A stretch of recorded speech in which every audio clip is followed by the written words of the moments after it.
Всем привет! Попал ко мне в ремонт вот такой вот ноутбук.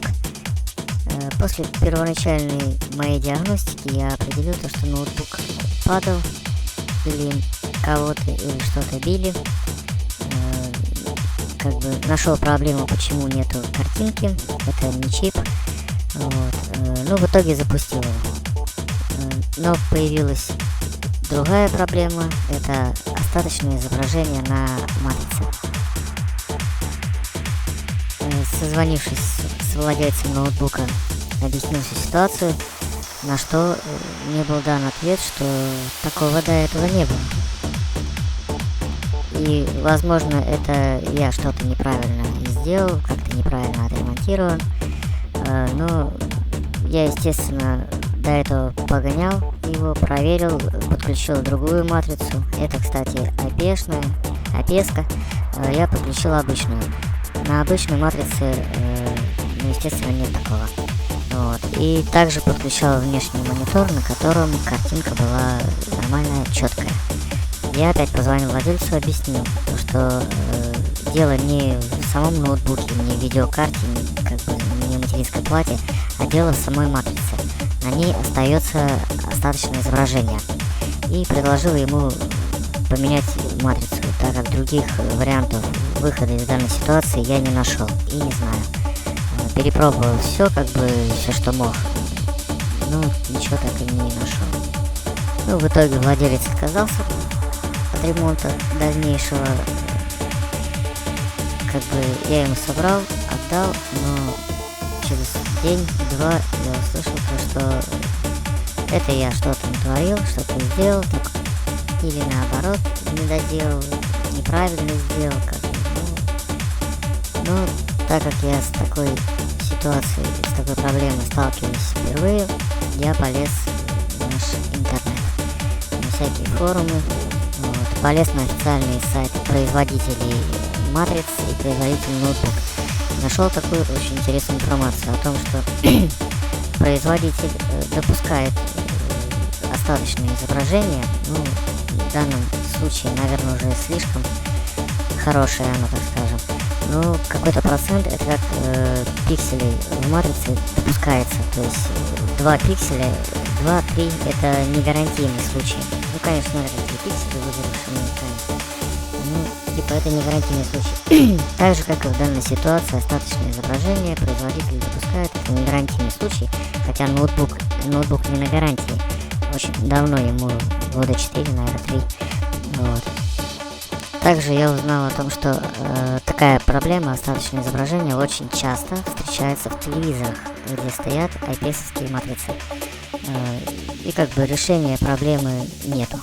Это не выгорание экрана, это совсем другое. Не то, что в телефонах, где есть у меня видео другое, где Samsung телефону год и 2 или 3 месяца, и на нем уже выгоревший экран был.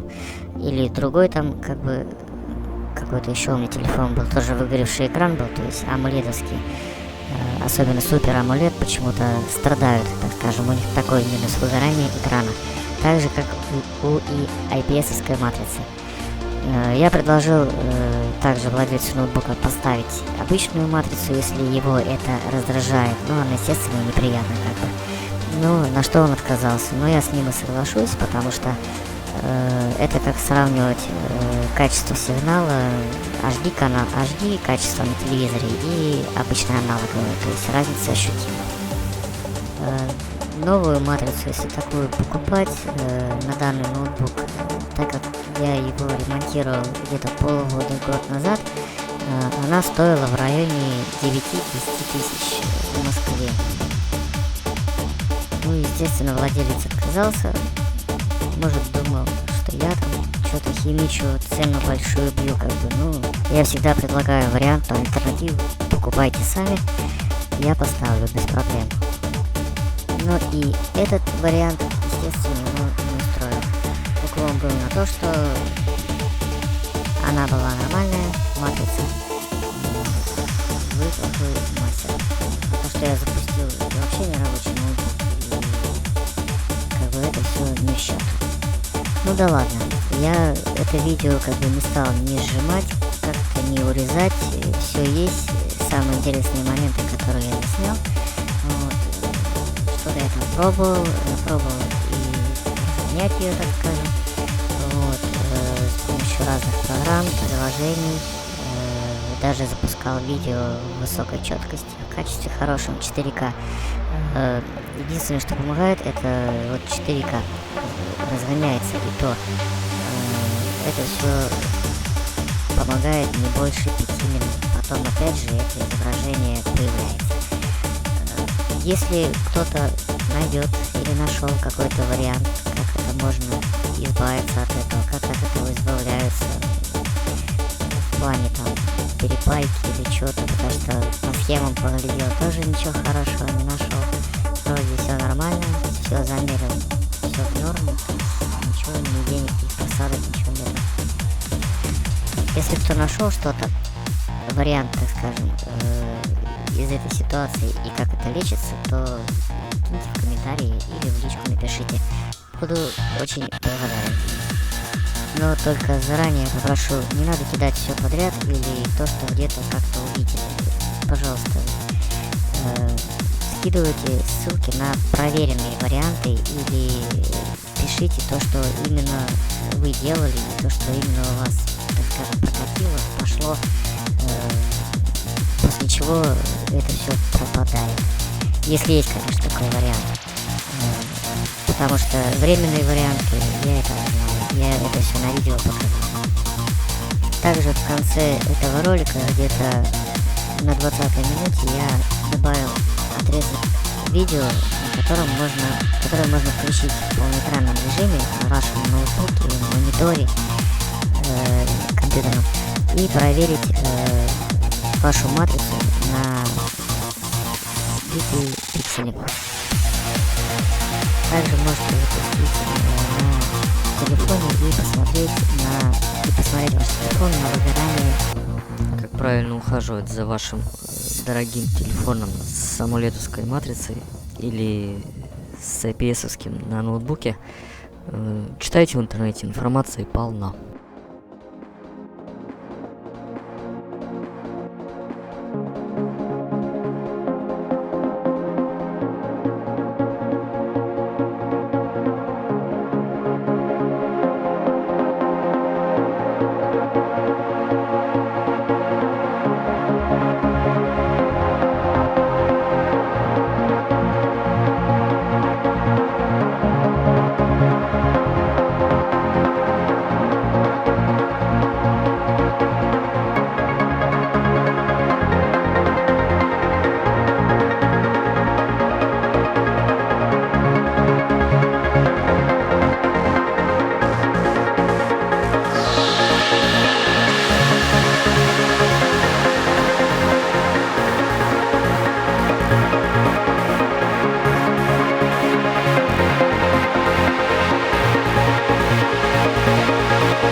Пока.